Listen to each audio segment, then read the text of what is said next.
Roberts is joining us this morning. He's the executive director for Push for Change.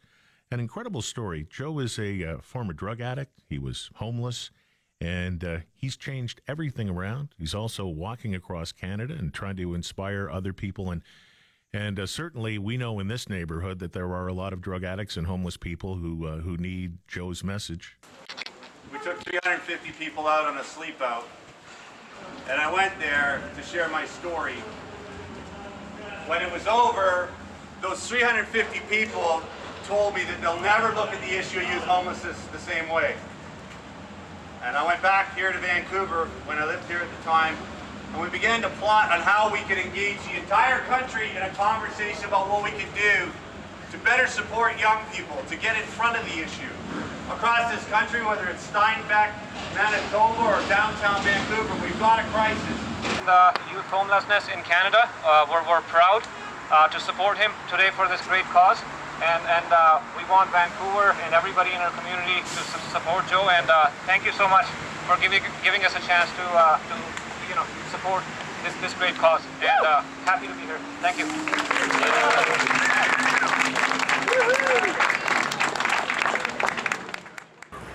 In August of 2015, Joe spoke to our Canadian conference as a motivational speaker, which he was very skilled at, and he told a compelling story of determination and inspiration that allowed him to rise to his potential. During that talk, he let it be known that he had a plan to walk across Canada pushing a shopping cart. Now, our members work in construction, and that's a pretty physical job. We looked over at this guy and went, really? Doesn't exactly look like an Ironman competitor, but we thought that could be a bit of a hoot. So as we know, he's now visited 430 schools and about 860 Tim Hortons across the country. It took only about 2 to 3 weeks after hearing from Joe and hearing from his plan that our members stepped up and they said, you know what, this sounds like something we should be behind. And they were able to put the financial push together that let Joe get started. When Joe left Cape Spear, our members from Local 740 St. John's, Newfoundland were there with him. The story was the same from coast to coast. Here today, we have representatives from across Canada and our 3 BC locals, Local 170 here in Vancouver, Local 516 in Surrey, and Local 324 Victoria are all here to share in this celebration today. A year ago, Joe attended a function we were holding in Local 71 in Ottawa, presented me with this rock from Cape Spear and with this challenge coin. The coin is inscribed on both sides and reads, "Prevent, reduce, and end homelessness." That's the goal. On the other side it reads, "Collaboration, unity, and legacy," and that's the path. I said to Joe that evening that while he was strolling across the country, he would have lots of time to think about what comes next, and he and Marie have done just that. The push for change so far is about awareness. It opened doors, it opened ears, it opened minds, and it opened hearts. And we need to keep the momentum going. So what role can all of you and the UA play? Our UA members build homes, schools, we build hospitals and libraries like this one. We build refineries, power plants, and pipelines. And now we've determined that we want to build hope. We want to be part of the solution to build an educated society that doesn't look the other way when confronted with the homeless, but rather looks with a caring heart at youth, seniors, Aboriginals, and veterans who need a second chance, just like Joe did. My members understand the value of education. We voluntarily invest multi-millions of dollars into our training and education so that our tradespeople can be the best qualified and the best skilled. So now we want to help educate all Canadians about the who, the why, and the how of homelessness in Canada. Joe and Marie have a plan to do that, and I am pleased to announce that the UA members in Canada, along with our affiliates of the Ontario Pipe Trades Council and our members in the QCC, half of which are also our brothers and sisters in the Boilermakers, are here in front of you today pledging that over the next 3 years, we will provide $1 million to the Push for Change.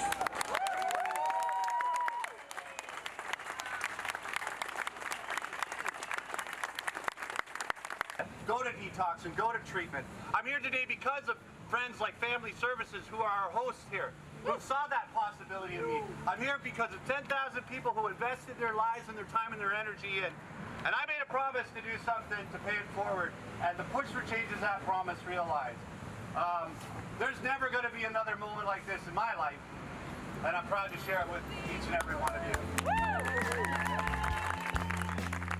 Moments of darkness, they seem to last for miles and miles.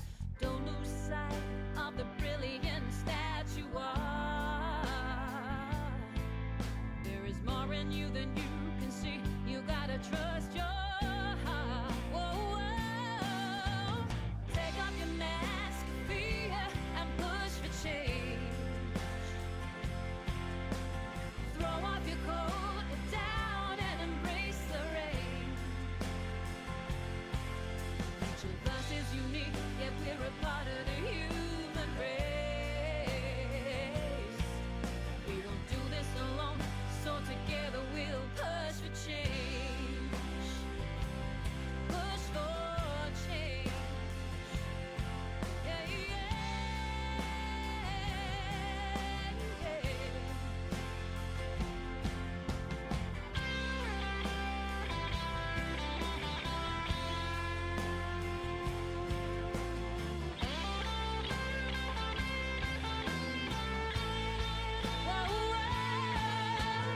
Take off your mask of fear and push for change. Yeah, yeah, yeah. Throw off your coat down and embrace the rain. You and I are unique, both a part of the human race. We're not in this alone, so together we'll push for change. So let's push for change. Push for change. Oh, push for change. Let's push for change.